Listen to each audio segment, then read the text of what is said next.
देखिए बच्चों, आज के क्लास में हम लोग क्या पढ़ेंगे, महादेवी वर्मा का जीवनी, है ना। इन्होंने अपने जीवन काल में क्या क्या किए, इनके बारे में हम लोग विस्तार पूर्वक पहले जानेंगे, उसके बाद इनका कहानी पढ़ेंगे, है ना। मेरे बचपन का दिन, ये क्या लिखे हैं, कहानी मेरे बचपन का दिन। इनका बचपन कैसा बीता उसके बारे में पूरा विस्तार पूर्वक कहानी में बताया है। लेकिन उसको कहानी पढ़ने से पहले हम लोग पढ़ेंगे महादेवी वर्मा का जीवनी, है ना। महादेवी वर्मा का जीवनी में क्या है कि महादेवी वर्मा उनका घर में कई दिनों के बाद इनका बेटी का पैदा हुआ था, है ना। और वो बेटी कौन थी, महादेवी वर्मा ही थी, है ना। तो इनका जब जन्म हुआ था तो घर में बहुत अच्छा से, मतलब ये क्या बोलते हैं कि स्वागत किया गया था, मतलब बहुत अच्छा से इनका मतलब आगमन किया गया था कि मतलब बहुत दिन के बाद घर में 4-5 पीढ़ी के बाद जब बच्चा बेटी पैदा होगा तो उसको तो खुशी होगा ना घर में। इसी तरह इनका घर में हुआ था जब महादेवी वर्मा जन्म लिए थे, है ना। तो हम लोग देखते हैं महादेवी वर्मा क्या क्या किए। महादेवी वर्मा का जन्म 1907 ईस्वी में हुआ था। कहाँ पे हुआ था, उत्तर प्रदेश में। उत्तर प्रदेश में हुआ था। वो शहर क्या था, फर्रुखाबाद, है ना। फर्रुखाबाद था शहर, और वहीं पे उत्तर प्रदेश ये क्या है, राज्य है, उसी के अंदर ये शहर है फर्रुखाबाद। वहीं पे इनका जन्म हुआ था। उनकी जो शिक्षा दीक्षा हुआ था ये कहाँ पे हुआ था, प्रयाग में, है ना। इनका शिक्षा दीक्षा प्रयाग में हुआ था। प्रयाग महिला विद्यापीठ में ही वे प्राचार्य पद पे मतलब लंबे समय तक कार्य करने लगे। मतलब इन्होंने जैसे पढ़े उसके बाद वहीं पे प्रयाग में भी एक महिला विद्यापीठ था, मतलब उच्च क्लास का विद्यालय था, मतलब कि समझिए कॉलेज था, है ना। वहाँ पे प्राचार्य पद पे वे लंबे समय तक कार्यरत रहे, मतलब लंबे समय तक काम किए इन्होंने। यहाँ रहकर उन्होंने लड़कियों के शिक्षा प्रसार में सराहनीय कार्य किया। इन्होंने क्या किया, महादेवी वर्मा जो था विशेष कार्य किए थे किनके पर, लड़कियों पे, है ना, उनके ऊपर विशेष कार्य किए थे। मृत्यु इनका कब हो गया था, 1987 ईस्वी में। और ये कौन कैसा कवि थे, महान कवित्री का देहांत हुआ था। ये महान थे, महादेवी वर्मा महान कवित्री थे। और ये कैसा थे कवित्री कैसा थे, ये छायावादी कवित्री थे। हम बताए ना कि छायावादी कवि 4 है, एक जयशंकर प्रसाद, एक सूर्यकांत त्रिपाठी, एक सुमित्रा नंदन पंत, और एक ये है महादेवी वर्मा, है ना। तो ये महादेवी वर्मा छायावादी कवियों में से प्रमुख थी, है ना। ये इनका रचनाएं हम लोग देखेंगे।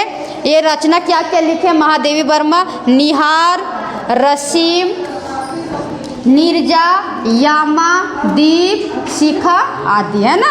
और उसके बाद प्रमुख काव्य इनका क्या क्या रहा था वो देखेंगे।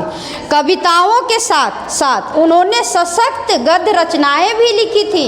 हिंदी साहित्य जगत को भी को दी है ना। मतलब इनका कहने का मतलब है कि इन्होंने क्या क्या रचना किए थे, मतलब कविता तो लिखे ही थे लेकिन गद्य भी लिखे थे। गद्य मतलब कहानी में कितना सारा आता है, गद्य में कहानी, उपन्यास, रचना, संस्मरण, है ना, इतना सारा आता है। बाकी कविता भी है, तो कविता और ये कहानी दोनों लिखे थे, यानी कि पद्य और गद्य दोनों इन्होंने लिखे थे। इनमें से रेखा चित्र तथा संस्मरण प्रमुख है। इनमें से किनका प्रमुख था, रेखा चित्र और संस्मरण क्या था, प्रमुख था। अतीत के चलचित्र, स्मृति की रेखाएं, पंथ के साथी, श्रृंखला की कड़ियाँ महादेवी जी की महत्वपूर्ण गद्य रचनाएं थे। कौन कौन गद्य रचनाएं महत्वपूर्ण में थे, देखिए ध्यान दीजिए आप लोग। अतीत के चलचित्र, स्मृति के रेखाएं, पंथ के साथी और श्रृंखला की कड़ियाँ और महादेवी जी की महत्वपूर्ण, ये सब क्या थे, गद्य रचनाएं थे, है ना। इन्हें साहित्य अकादमी एवं ज्ञानपीठ पुरस्कार से भी सम्मानित किया गया था। इन्होंने एक बार कवि सम्मेलन में गए थे महादेवी वर्मा, तो वहाँ पे चांदी के कटोरा, है ना, सॉरी आप लोग को चैप्टर याद नहीं है, मेरे बचपन के दिन, है ना। मेरे बचपन का दिन हम लोग पढ़ेंगे अगला क्लास में विस्तार पूर्वक, ठीक है बच्चों। Okay bye, thank you. कटोरा उनको मिला था ये कवि सम्मेलन में जब गए थे, है ना। और वो फिर उनको बापूजी को वो दे दिए थे। जब वहाँ दिखाने गए तो वो ले लिए थे। तो उनको चांदी का कटोरा से सम्मानित किया गया था। भारत सरकार द्वारा वे पद्म भूषण से अलंकृत हुई थी। और भाषा शैली इनका क्या रहा वो देखिएगा, इम्पोर्टेंट है। भाषा शैली था इनका क्या, सरल एवं स्पष्ट है तथा शब्द चयन प्रभावपूर्ण और चित्रात्मक था इनका भाषा, है ना। भाषा शैली में क्या था, सरल एवं स्पष्ट था। इनका सरल भी था और कोई भी चीज़ बोलते थे स्पष्ट बोलते थे, है ना। शब्द चयन प्रभावपूर्ण और चित्रात्मक भी इन्होंने थे।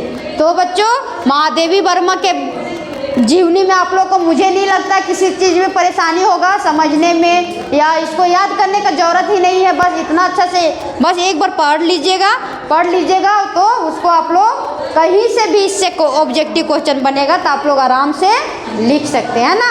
इतना अच्छा से महादेवी वर्मा के बारे में हम लोग पढ़ चुके हैं, है ना। आप लोग को बता दूँगी। अब इससे अगला क्लास में हम लोग पढ़ेंगे।